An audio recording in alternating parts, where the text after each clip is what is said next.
High.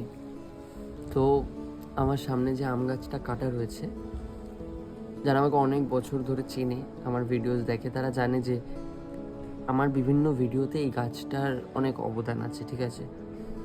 এবার এই গাছটার সাথে আমি একটু ইমোশনালি কানেক্টেড, কজ দুটো রিজন আছে। এক, যেটা কিনা আমার বাড়িতে আমার মা থাকাকালীন প্রত্যেকটা যা যা জিনিস ছিল, প্রত্যেকটা জিনিসই আমার একটা স্মৃতি, মেমরি।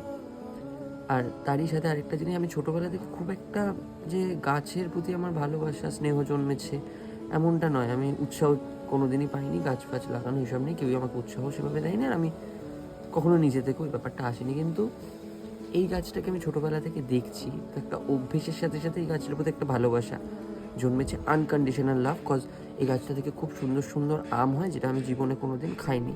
তো এর ফলের প্রতি আমার কোনো দিন কোনো আশা ছিল না। পাখিরা খেয়েছে, আমাকে বলেছে যে খুব ভালো। সো এই গাছটার প্রতি আমি ইমোশনালি একটা কানেক্ট হয়ে গেছি, যেই কারণে যখন আমাদের ওই আমার যে এখন যে ঘরটা আমি শ্যুট করি, সেই ঘরটা যখন ছাদ ঢালাই হচ্ছে, গাছটা কাটতে হতো, কিন্তু আমি কাটতে দিইনি গাছটা, আমরা ছাদ কেটে দিয়েছি, গাছটাকে বাঁচিয়ে রেখেছি। বাট একটা সময়ের পর থেকে গাছটা আমাদেরই ক্ষতি করছিল, কজ দেওয়ালগুলো ফাটিয়ে দিচ্ছিল, দেন আরও মাটির নিচে মানে শিকড় টিকড় আরও অনেক কিছু করছিল।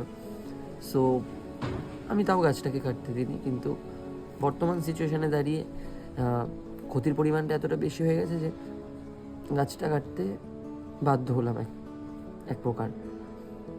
কিন্তু বিষয়টা গাছের না, বিষয়টা আমি জাস্ট একটা জিনিস রিয়েলাইজ করলাম, বিষয়টা মানুষের। আমাদের জীবনে এরকম অনেক মানুষ থাকে যারা সময়ের সাথে সাথে আমাদের অভ্যেস হয়ে দাঁড়ায়, আমরা তাদের মায়ায় জড়িয়ে যাই, তাদেরকে নিঃস্বার্থভাবে ভালোবাসি, কিন্তু সেই মানুষগুলো আমাদের এতটা ক্ষতি করে সময়ের সাথে সাথে, ক্ষতির পরিমাণটা এতটাই বেড়ে যায়, যেটা কিনা সময়ের সাথে সাথে আমাদেরকে শেষ করে দেয়। সেই কারণে যতই ভালোবাসা, মায়া, স্নেহ, আদর, ইমোশনাল অ্যাটাচমেন্ট থাকুক না কেন, যখন ক্ষতির পরিমাণ অনেক বেড়ে যায়, তখন আমাদের সব মায়া ত্যাগ করতে হয়।